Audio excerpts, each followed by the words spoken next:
Welcome to the 209 Headlines podcast. I'm your host, Angelina Martin. We are once again missing Frankie Tovar this week, but this is because this is another special edition of the 209 Headlines podcast. We have Republican congressional candidate Ted Howze with us here this morning. Good morning, everyone. Yeah, thanks for joining us, Ted. Before we get started, we're going to learn a lot about you today in today's episode.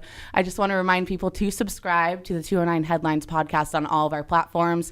We are on iTunes, we're on SoundCloud, we're also on YouTube, and check out our website, 209headlines.com. So yeah, go do that. You guys are great. So jumping into things, we have Ted here. Welcome, Ted. How's your morning going? Good morning, Angelina. I'm excellent. How are you today? Oh, I'm good. I'm so excited to chat with you today. We've chatted before, but Yes. I'm glad to give our listeners the opportunity to hear you, hear some of your thoughts on the issues that are kind of circulating around this congressional race that's really getting close to the June primary here. Yeah, it's closing in. Absentee ballots should be in the mail sometime in the next 2 weeks. And so voting is just right around the corner in this election. Yeah. So if some of our listeners don't know, you are a former Turlock City Councilman and you live in Stockton now, correct? Yes, that's correct. Yeah. So you want to tell people about kind of your ties to the area and why you're deciding to run in District 10? Absolutely.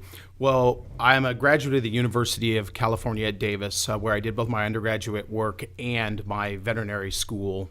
And when I graduated and my late wife, we moved directly into this area. We originally moved into Ceres, where we spent about 4 years, and then moved to Turlock. And we lived here for 20 years, raising our children and enjoying the community and becoming actively involved in it. So through our church, through local politics, I served on the Planning Commission in the city of Turlock. I've served as a city council member, been on numerous local boards, and we just came to love the city. Unfortunately, in 2013, my late wife passed away, and life changes. 2 of my 3 sons had gone away to college. I was lucky enough to meet a really incredible young woman who is a teacher and a student activities director at St. Mary's High School in Stockton. And ultimately, my youngest son, who became the best of friends with her, decided he wanted to go to school where his future stepmom was going to still be teaching. And for the sake of the ease of her not commuting every day to work, we chose to move there. But I still work here in Turlock out of Mid-Valley Large Animal Service. And I commute every day into the district, and I like to tell people I spend more time in the district each day than I do with my head on a pillow at night. So my ties run deep in the district, to the community, and to the valley as a whole. For work, I travel everywhere from Elk Grove down to as far as Tulare. Yeah. So it's a lot of driving. It's easier for me to drive. It's the only reason we live in Stockton.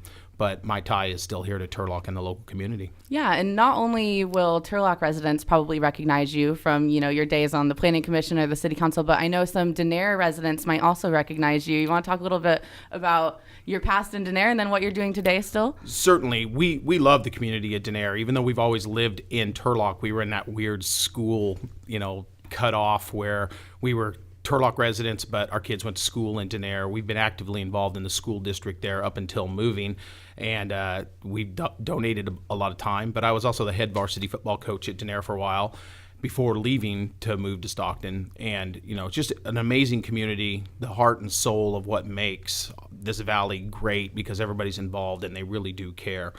So, a lot of people know me as a football coach. It's weird. Some people know me as the local vet. Some people know me as, a government official involved in Turlock. And some people just know me as a dedicated football coach. Coach Howze. Yeah, Coach Howze. And it's that, to me, that's a big part of what my life has always been about, is dedicated to working with young men and teaching them life lessons, hard work, honor, never quitting. And that's part of why I got into this race, because we all hear it. People keep saying, well, it's time to give up on California. It's time to move. It's time to, and I'm not that way. I don't quit. And I'm not willing to quit on a valley that I just absolutely love, a region that I love, a place that I've raised my kids and I want them to be able to return to and have great opportunities also. So that's a big part of why I got in this race. I love this valley. I want to see it prosper. I think I have a background of what I accomplished while I was a government official in Turlock that stands on its own, and hopefully we'll get a chance to talk about what's gone on in the Turlock Regional Industrial Park and the investment that was made there and the jobs that are developing because of it, and how I would like to carry forward some of those ideas for infrastructure investment and development in this valley in the future. Right, yeah. So you are, other than the incumbent, Jeff Denham, our current representative, you're the only Republican in the race currently. It's a big Democratic pool. There's a lot of blue representatives looking to kind of take Denham's place. As the only Republican, I'm sure a lot of people are wondering what's the difference between Ted Howze and Jeff Denham, if you guys are, both on the red spectrum of things. Do you want to kind of explain maybe just overall how you think you're a different candidate? Absolutely. Yeah. And I want to do this in a very respectful manner because I wish no ill will to Jeff as a person. He's served as our congressman now for 8 years, but there's definitely a difference. I mean, when you look at us and face value, Jeff was a transplant from the Salinas area, went straight into state politics, and then ran for Congress. On the other hand, I've lived in this district for more than 2 decades. I've served locally. I understand this district's needs. I have friends and family here who I talk to every day about what we're missing, what's great about the district, what's poor about the district, what we need to fix. So I think I offer people an actual voice for somebody who just loves this place and knows what we need. That's number one. Number two, and I think this is why some of the people on the other side of the spectrum have a legitimate beef with Representative Denham, and that is he's never here.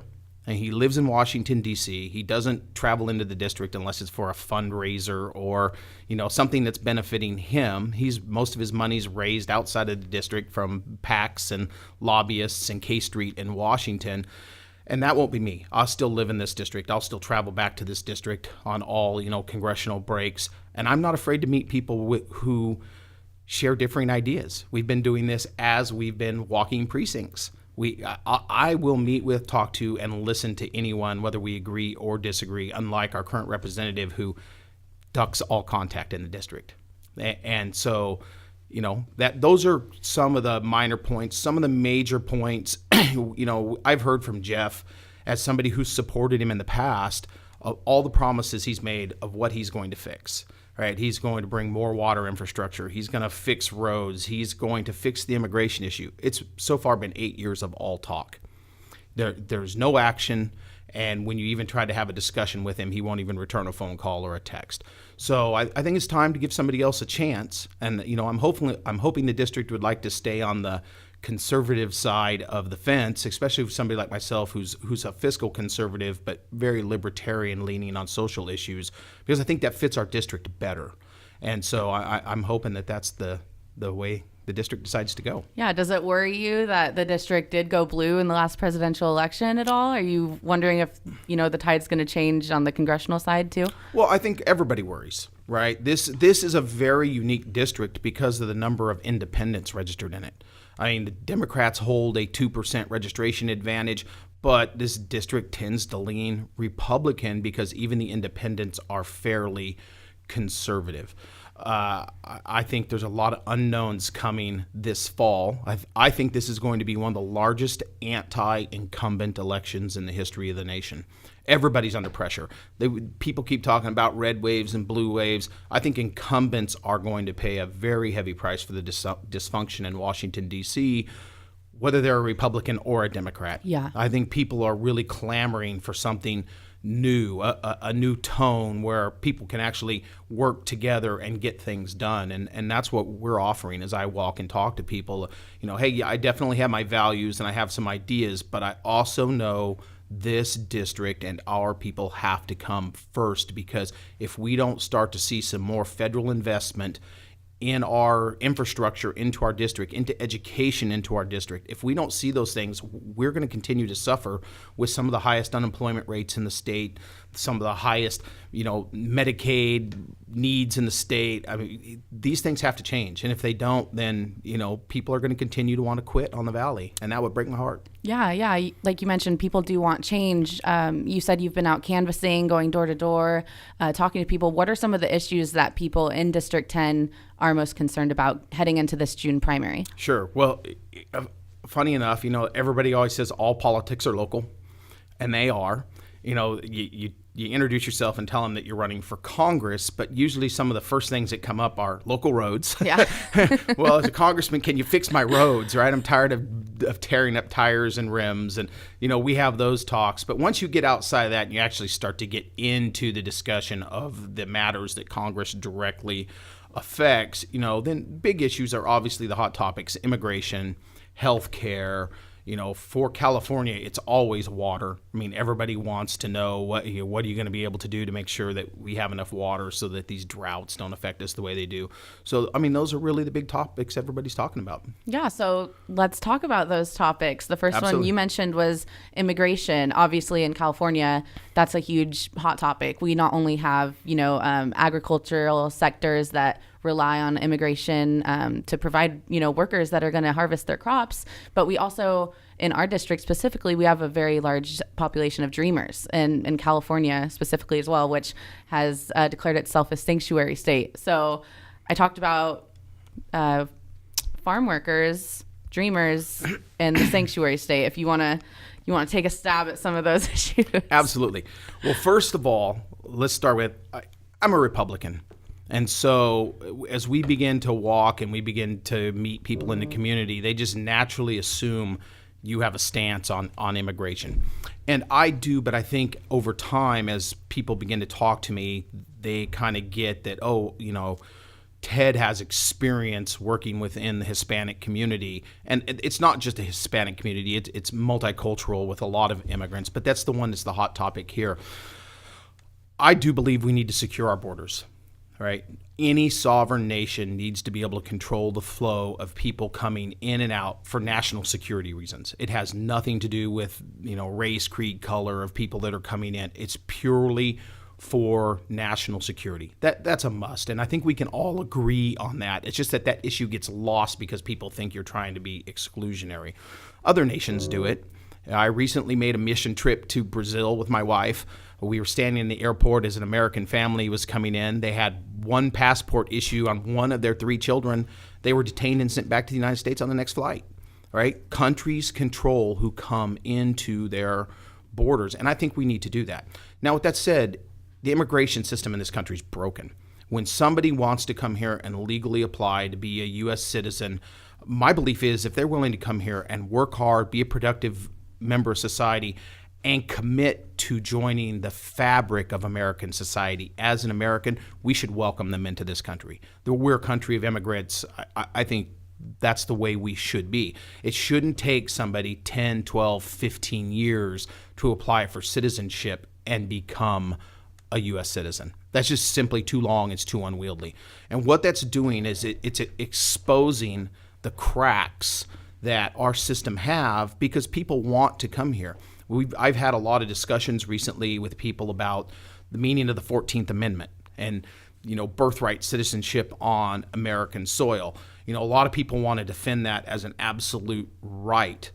I don't defend it as an absolute right. The men who wrote the 14th Amendment did it post-Civil War to protect freed slaves that they wanted to not be denied citizenship in former Confederate states. And they wrote that amendment.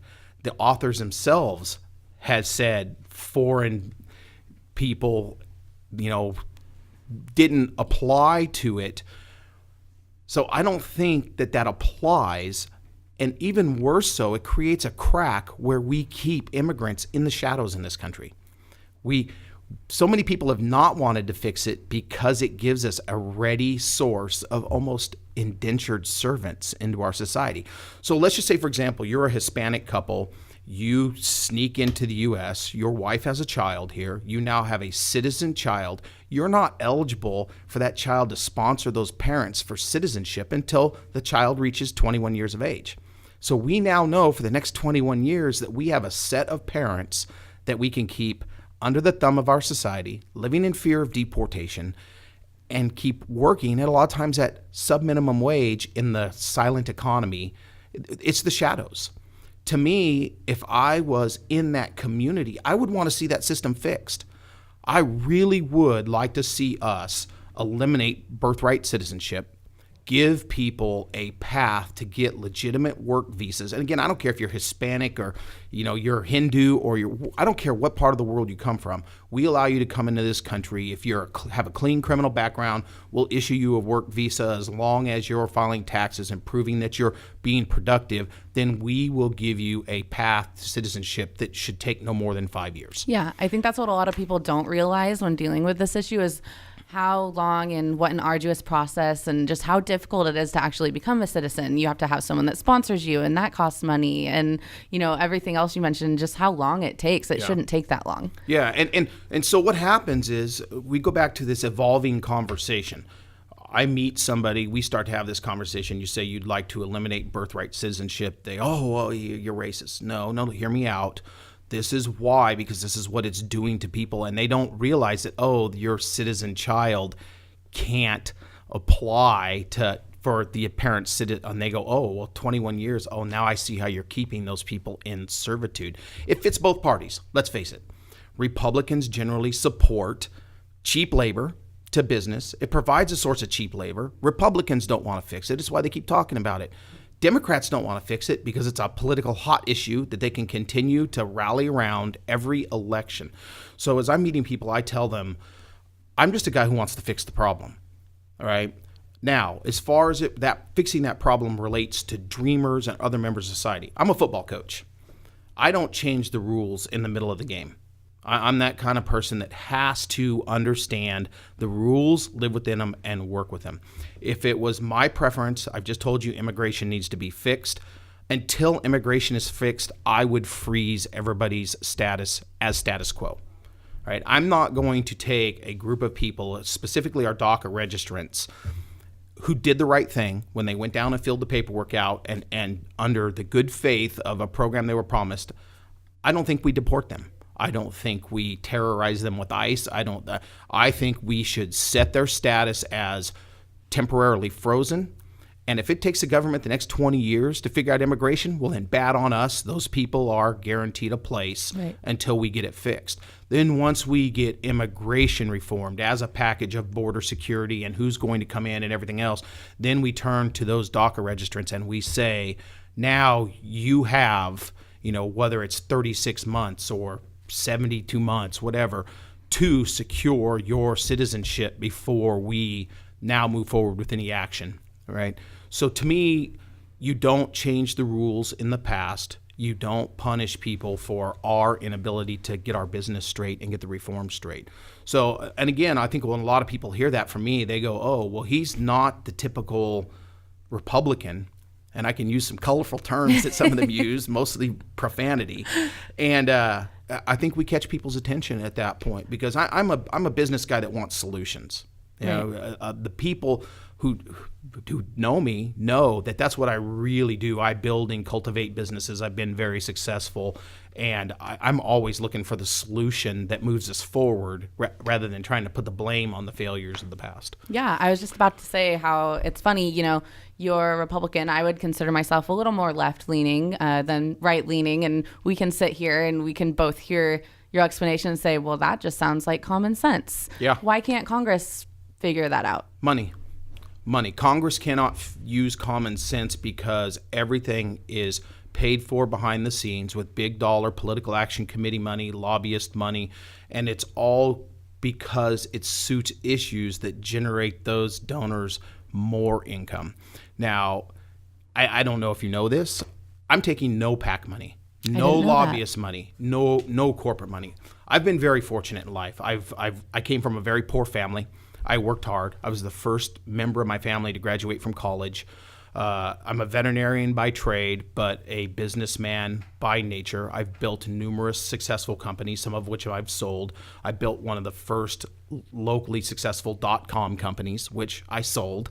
And I'm in a financial position that allows me to finance the bulk of my own campaign. And what few donations I've taken are from family and friends, I'm beholden to nobody.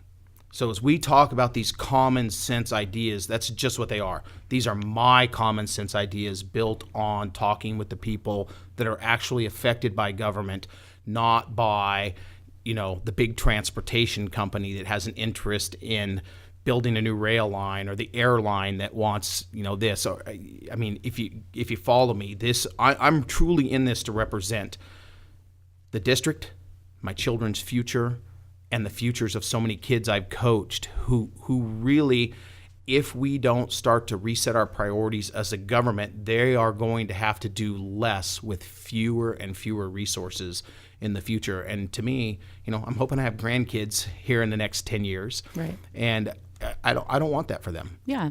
I feel like that's really easy to say because you're not there yet. So who's to say, you win this election, you become the 10th district's congressman, but you get to DC and you're having all this money just thrown in your face. How would you kind of resist that temptation? I've already been there.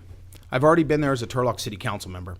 So through my planning commission years, through my time on the Turlock City Council, there are a lot of vested interests in this community, as you well know. Yeah.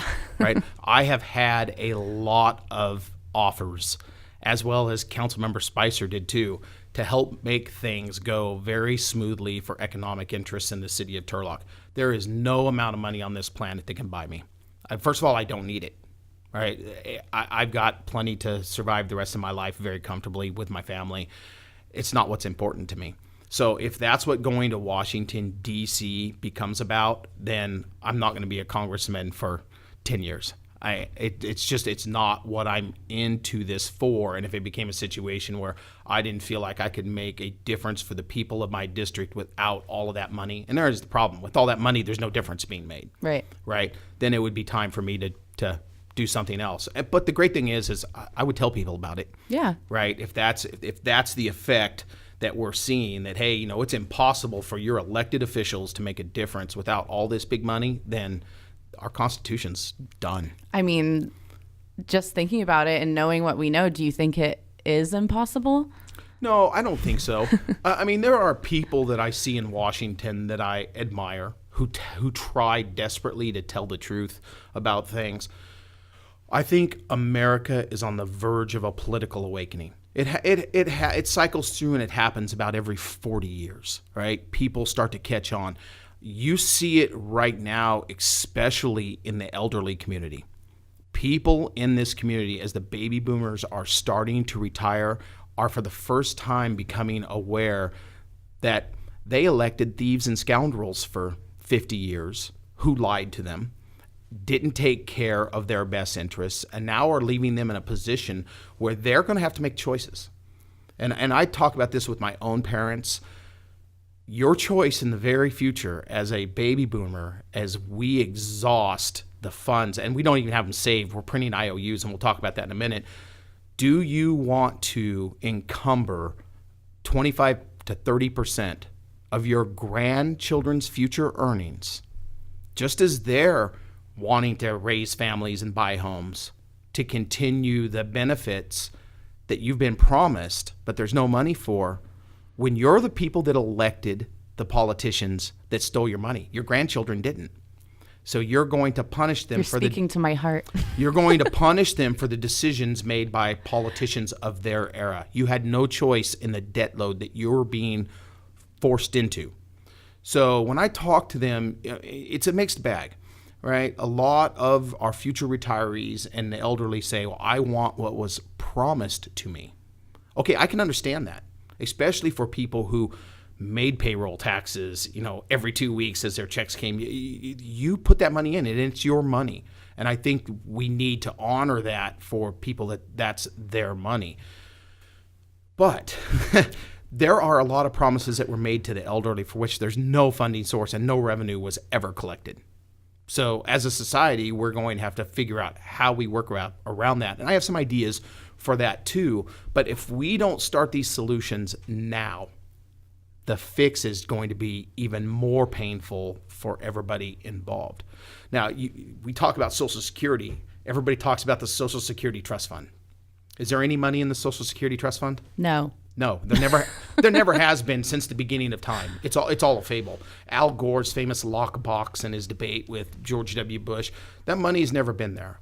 Every dime ever collected in Social Security went into the general fund of the United States Treasury, and the Treasury has been issuing basically junk bonds to the Social Security Administration with a promise to pay that in a future date. What happens in the United States is every year as more people retire, the federal government's having to come up with that money out of this year's tax receipts. And what they fall short, they then have to borrow or raise taxes or whatever they're going to do. They were all good till 2010. Because up until 2010, they were still bringing in more money than they were spending. In 2010, the tide turned with the retirement of the baby boomers.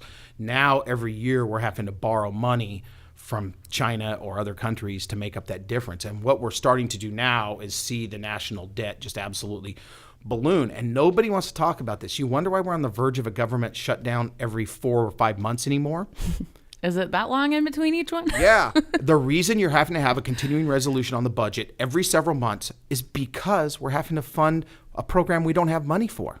Yeah. Now, we give that the bulk of the issue because it's our most common recurring program that we have to have money for all the time. But there are other issues that are costing us a fortune.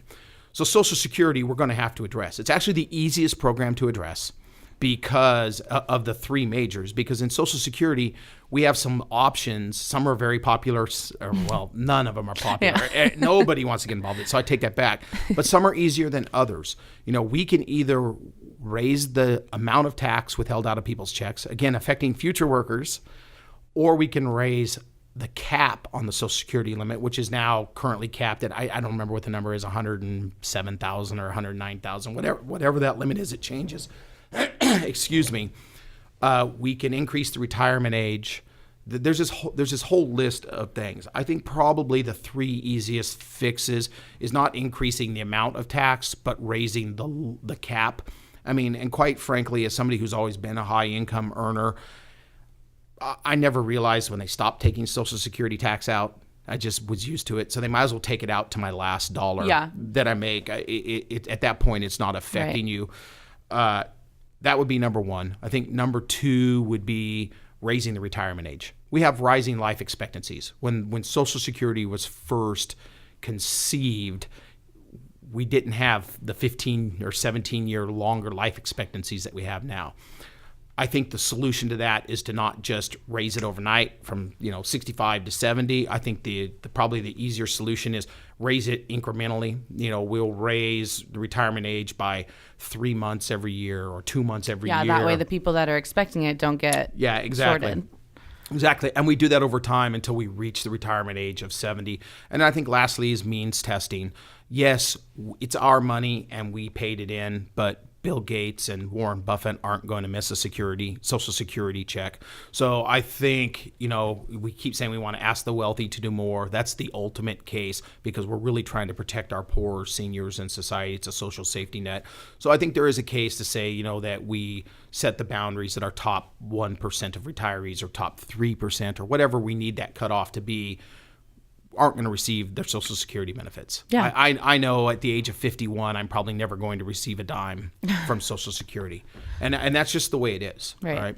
So I think that's the Social Security issue. And that, again, that's the easiest to fix. Medicare is a nightmare. Okay? Medicare is funded by the payroll tax. It's never been enough to cover all the people going into the Medicare system. We now see that with the number of retirees, that the Medicare is outpacing the growth of GDP by about 19%. And over the next 2 years, that program is either going to be the only social safety net program we offer at the cancellation of the rest, or we're going to have to reform it. So, and that's just Medicare Part A. Part B and D, there's never been a dedicated revenue stream to. Right.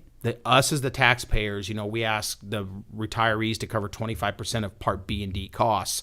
Taxpayers just pick up 75% of those costs out of the general fund.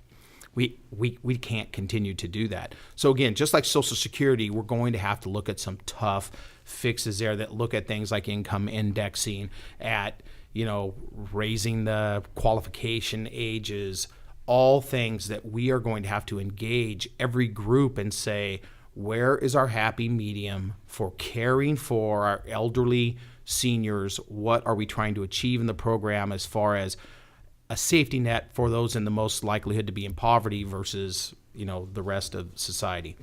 And then Medicaid is been such a mismanaged program, it's ridiculous. Right. So are you aware of how Medicaid reimbursements to the states work? Yeah, it's not much. Well, no. It's actually the greatest scam ever invented. So for every dollar a state spends on Medicaid, the federal government reimburses at a rate of $1.33. Oh. This is why Medicaid has been expanding in every state at breakneck pace, because the states realize it's a money-making proposition. So what we've seen here in California, I'm sure you've seen the billboards that as you drive down, this is 44% of Stanislaus County is covered by Medicaid. That's happening in every county and every state in the nation because the states have a windfall in offering those services. And it's been so successful, they're growing non-necessary services, optional health services under the Medicaid umbrella. And it was the Democrats under the ACA that eliminated categorical enrollment. So now able-bodied people of working age can enroll into that program. I think that's wrong. I think Medicaid should be solely for the most needy in our society, right? And we'll talk about some of the solutions here, but one of my first fixes that I would propose is splitting Medicare and Medicaid completely, because as you know, some seniors qualify for both programs. I think we should make all seniors enrolled in Medicare at the federal level and make that program solely responsible for seniors. To get them under one umbrella, one group dealing with the issues and being able to deal with our elderly on a national level. I think Medicaid should be solely dedicated to poor children and disabled adults, and allow the states, instead of through reimbursement funding that causes them to grow their block grant that money to them as a state. Here, California, here's your $28 billion this year. Provide your Medicaid services. And that would allow our state officials to deal best with the children in our communities, because nobody knows local communities better than your local county or state government. What about the poor adults? Well, I think the poor adults, there are other... They have to take care of their children. And your children will qualify. Children in poverty through poor adults are definitely going to qualify. And that's why I think the states get to then set that limit at how they're going to qualify the people in their state. I'm not proposing we exclude or include anybody. I'm thinking the state should be the one to solve that problem. Mandate how much money is given. Exactly. I mean, my only issue is I don't think able-bodied, working-aged adults should be able to walk into a government office and walk out with benefits. They're not poor. They're not destitute. They have the ability to go out and earn an income. I grew up poor. I know what poor is. I watched my parents work, and we were hungry sometimes. We didn't have enough clothes to wear to school. I remember going to school. I'd come home, I'd take my shoes off because my parents couldn't afford to buy me another pair when I wore them out. So I understand poor. Yeah. We don't live in a realm of poor like a lot of people did in the state at one time. Now, that's not to say there aren't poor, because we definitely have them. But right now, we're setting up a system where we're just throwing away taxpayers' money because we're growing programs for the sake of growing them because the state has a reason to grow them. So there's fixes. There are fixes available that we need to approach, at the federal and state level. We just need to all get together and realize every program we're talking about is competing for a limited number of federal dollars. We can't fund every program the way we would all like to fund them, because if we had unlimited sources, I think everybody would have no issues with taking care of everybody in the country. Right. I think we're a humanitarian country that would think that way. We don't. We have a limited number of resources to pour into these programs, and I think we need to fix the way we put them in to do the best job we can with the resources we have, or otherwise your generation is going to be working for about 20 cents on the dollar. And to me, that stifles what our whole country was set up, was the ability to pursue happiness, have freedom. Freedom is having your own property rights, your own wealth, your own ability to determine your course in life. And the moment you become indentured to the government so that you can support government, you're a slave. Right. Well, Democrats are really running on this platform of, healthcare for all. It started in 2015, 2016 with Bernie Sanders' presidential campaign. And that's really what the left really seems to want in terms of healthcare. And you just, you explained what you want. I don't know if it's incumbent or encompassing all Republicans' views, but with those two like polar opposites, do you think once again is there a chance for a compromise? What's the point? There has to be. If we don't have a compromise in this country, we're going to have no country. First, if this nasty discourse continues, we're going to tear our country apart. Right? You hear people openly talking about civil war on social media. You've got one side saying and World War III. Yeah, let's take out this group, or let's split the country in half, or to me that's unhealthy, but it's also born of a misunderstanding of the roles of government. And to me, everybody should have to read the Constitution. I think if more people understood what our founding fathers were trying to do within the framework of liberty and freedom, the less they would be about, well, what I want and what I need and who should give it to me. Right. And that happens on both sides of the political spectrum. You have groups that think they're entitled everywhere. To me, that's too bad, and this political discourse is not productive for any of us. So that's why a big part of my campaign, and you've seen many of the responses to people on my Facebook page, Twitter, we're trying not to be in a nasty discourse. We're really trying to discuss how do we solve these problems to make a better country. I still hold out hope, again, that it's not worth quitting on, and that we're going to fix it, and that we're going to find solutions. Because if we don't, I'll be dead and gone before I see the effects probably on my grandchildren as adults and how they're going to have to live to pay for these things. So, we're working on it. You just reminded me of something when you were talking about your grandkids. What do you think about global warming and the environment? What are kind of your views on that? Sure. Well, I think there's no question that man affects its environment, right? We do too much on the planet not to have some effect. Now, I think that effect falls somewhere in between the global alarmists who say we're ending the planet tomorrow and the people that say, oh, we have no effect whatsoever. The problem that we have, it's like the Paris Climate Accords. I support pulling out of the Paris Climate Accord because it's a joke. It was a one-sided accord to, again, make Americans, because the rest of the world identifies us as the wealthiest country on earth, to make Americans pay for the sins of the rest of the world.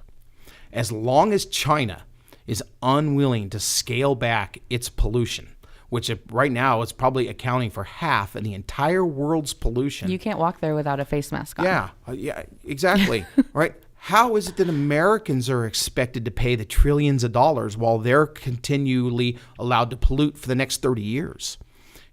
Whether you like President Trump or dislike President Trump, he does understand the economic impact of poor business decisions. But is pulling out of that altogether the best idea, or why not, stay with every single country in the world and try to talk things out and come to a compromise? Because we're like the United Nations, we're the funding source for all those people that want to talk.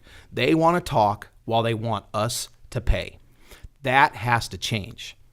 Right? I'll believe that these people really want to work together and make a difference when they start picking up their share of UN funding instead of shorting us and making the United States pick up the difference every year. Right? This is what's happening in the worldwide community. Everybody talks, only America pays.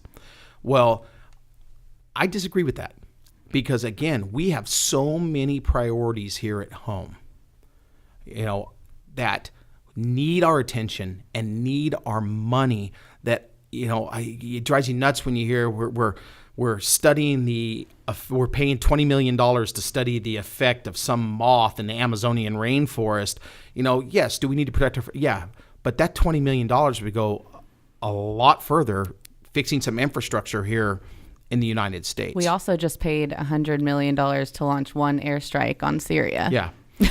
And one night's work, $100 million gone. Yeah, with no defined mission and no long-term goal. And I mean, that's a great way to segue into the United States and foreign policy. The Syrian mission, I disagree with the U.S.'s Middle East policy, and I have for 20 years. That is a region that's been fighting since the beginning of time.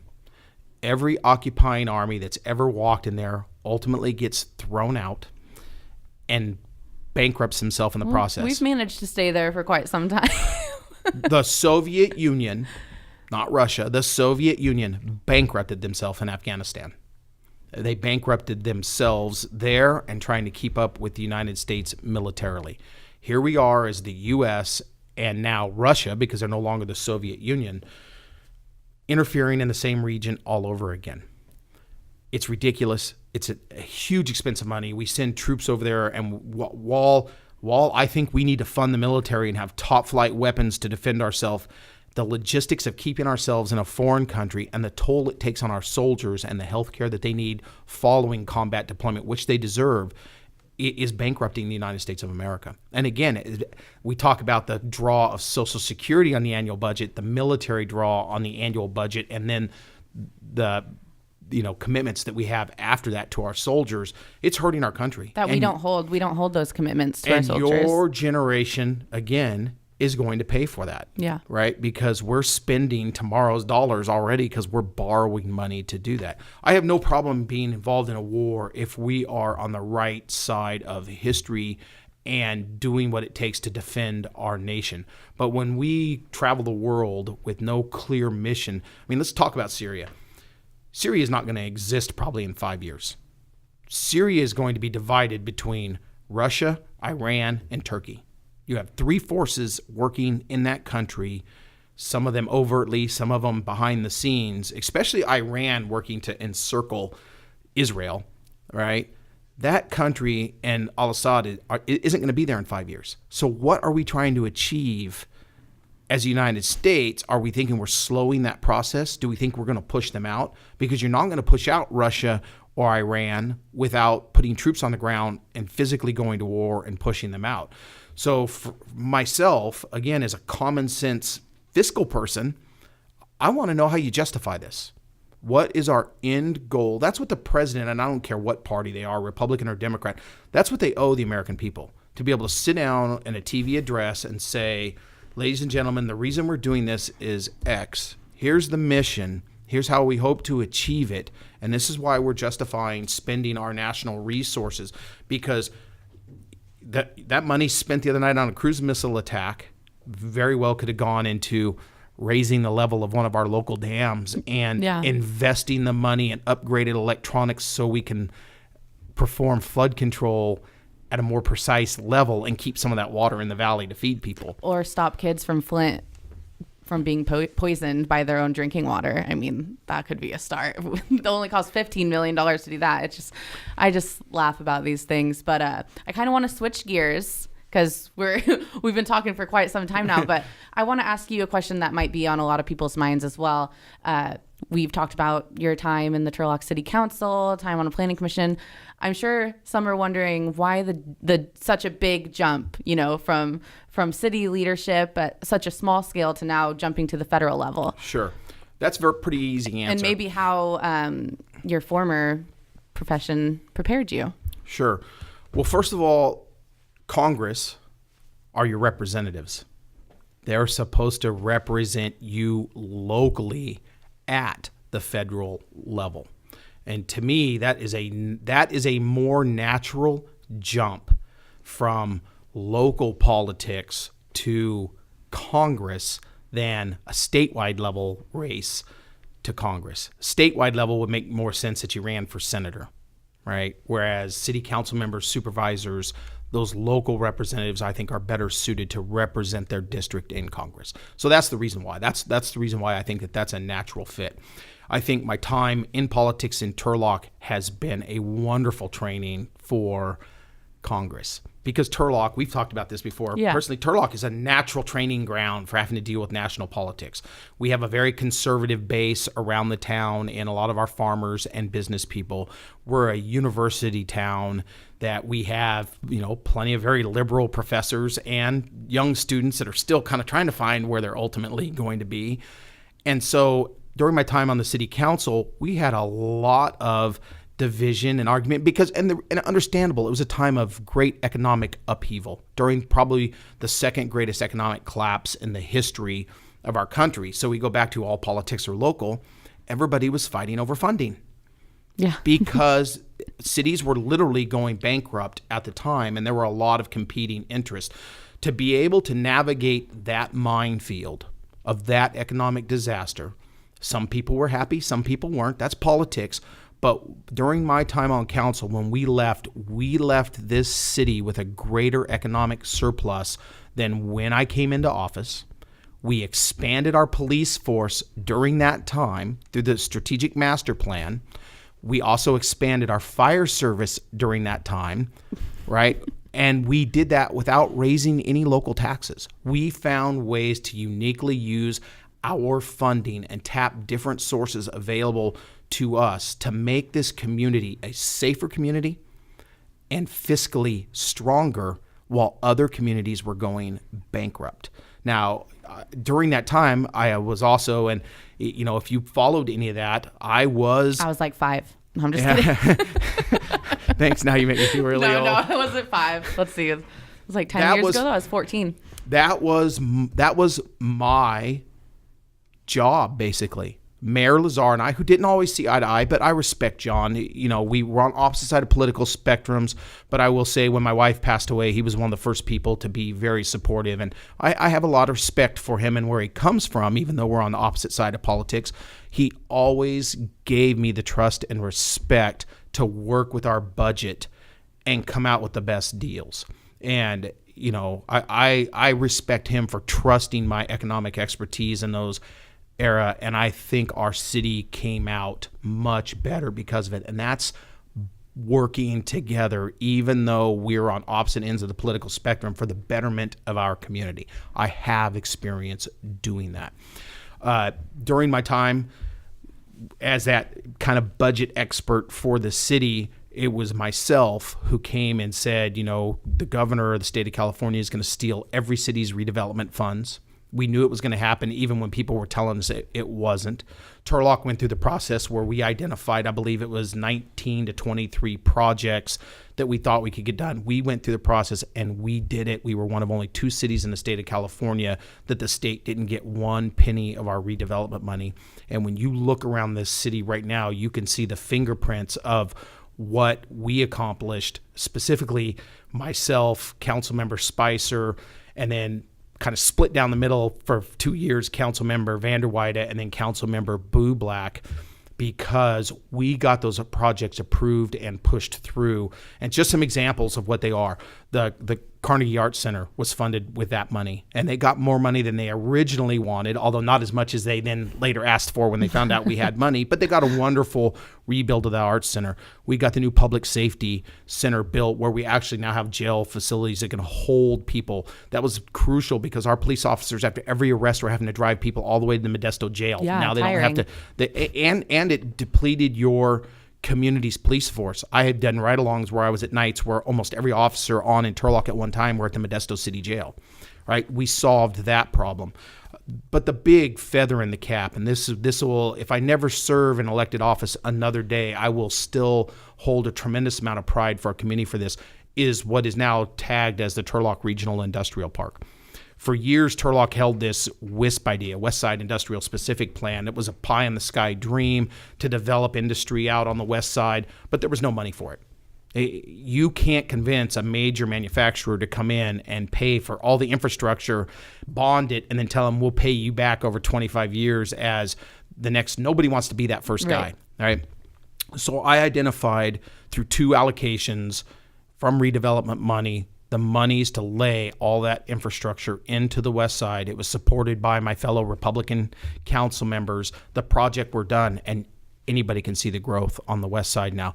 I believe it's now up to 11 new facilities out there. Valley Milk is the most recent, right? Over 500 new jobs generated just since 2011, and those are high-paying jobs. Those are high-paying, technologically advanced agricultural manufacturing jobs, most of them paying $18 to $24 an hour or more. It's making a huge impact, not only in our community, but in our entire region to have those many jobs. And that area is going to do nothing but continue to grow. Yeah. I know that there's a ton of, with the economy heating up right now, there's a ton of interest out in there. To me, that will always be the signature project I'm proudest of, because if I had not pushed there would be nothing out there yet but farm ground still. Right. You know, I'm not against farm ground, but we need jobs. Jobs are the lifeblood. So 500 new jobs out there now. There's going to be probably over the estimate of 3,000 to 4,000 by the time that place is grown out. Those jobs support the housing industry. Those jobs support retail. Those jobs support service jobs. Ultimately, the economic impact of that is going to be huge, and it's going to continue to make Turlock a powerhouse in the region for years to come. Yeah. Now, I understand the flow of money, investment in infrastructure, and part of wanting to be the representative for this district is the ability to take that to the federal level as our representative and try to bring more of those public-private partnerships into the region that allows a snowball effect of economic development. Yeah, cool. Well, I've had a blast listening to all of your accomplishments and hearing kind of the vision that you have for District 10 if elected. That primary is coming up, like we said. If our listeners want to hear more of anything that Ted has to say, there is a candidate forum tomorrow night. That's Wednesday, April 18th. It's in Modesto at the County City Chambers, right? That's 1010 10th Street. There's two tomorrow night at this Modesto City Council Chambers. Yeah. I believe it starts at 6 p.m. And then the following Wednesday, there'll be another one in Oakdale. Right. So, and I believe that one's at 6:30 or 7. So there's a couple of forums coming up where people can compare the candidates. I really hope people will. Yeah. We're trying to say, don't just vote party lines. Get out, get to know your candidates. I don't care if you're a Republican that decides you want to vote for a Democrat because you're tired of us, or if you're a Democrat that says, hey, you know, I'm going to vote for the guy that's got the best ideas, or the lady that has the best ideas. I would hope you really listen to the candidates and see what they have to offer. Yeah, and these candidate forums, they're great. They're hosted by the League of Women Voters. You can, as a citizen, come attend this forum, write down any questions you have on a card, and they actually read your questions to the candidates. So it's a great way to get to know the candidates even better, even more so than you got to know Ted today. Ted, we want to thank you for coming to the podcast. It was a blast, a great conversation. You're welcome. And I consider the Turlock Journal my hometown paper still to this day. Thank you. I mean, you guys have always been a great source of real information to the community, and I enjoy coming here every time. Thank you. Well, you're welcome. That's it. That's all we have for you guys for the 209 Headlines podcast, this special edition of the podcast. I want to remind you all to subscribe on iTunes and SoundCloud, And remember, we do have a video of this interview on YouTube, so check that out as well. And check out our website, 209headlines.com. So for the 209 Headlines podcast, I'm Angelina Martin. Have a good week.